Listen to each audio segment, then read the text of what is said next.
trajet de la mère est un livre sur le divorce et la folie maternelle. En mai 68, le pays se fracture et la famille aussi, la famille d'Iris. J'ai voulu dans ce livre parler de la souffrance silencieuse de l'enfant. On ne peut pas se protéger d'un parent toxique. L'innocence de l'enfant le rend totalement perméable, presque permissif malgré lui.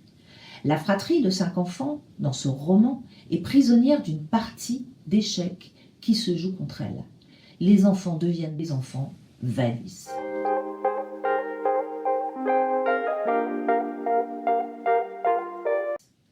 Dans ce récit, le père est protecteur, la mère abandonnique, narcissique et perverse.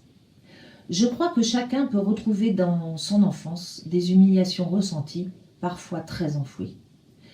J'ai souhaité parler des ruptures nécessaires pour devenir adulte, mais aussi de celles que l'on ne choisit pas, que l'on subit.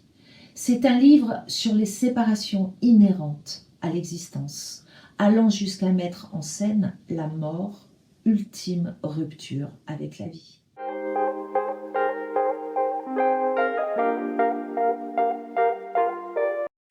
Iris est une petite fille qui, en grandissant, va prendre des décisions soudaines, tranchées, inattendues, qui lui permettront de grandir et surtout de s'extraire de la souffrance infligée par sa mère, manipulatrice mais jalouse.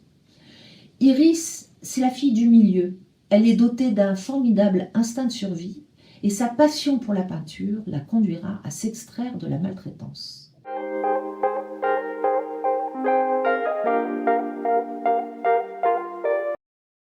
Ce livre parle aussi de l'impermanence inhérente à la vie.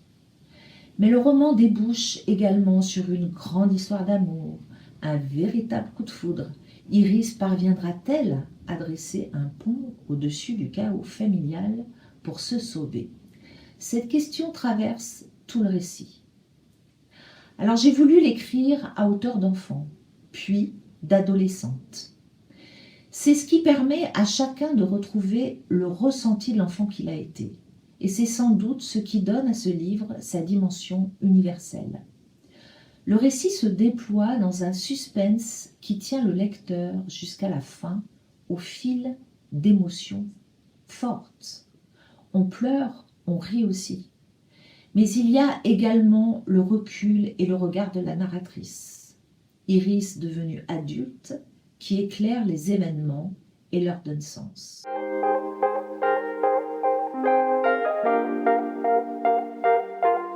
Je me suis attachée à travailler l'écriture comme un peintre travaille sa toile, dans une forme de pointillisme littéraire, restituer les émotions, les odeurs, les sensations, les lumières par touches successives, les nombreuses références à la peinture, à la littérature et à la musique participent à cette démarche et renforcent la charge émotionnelle du livre.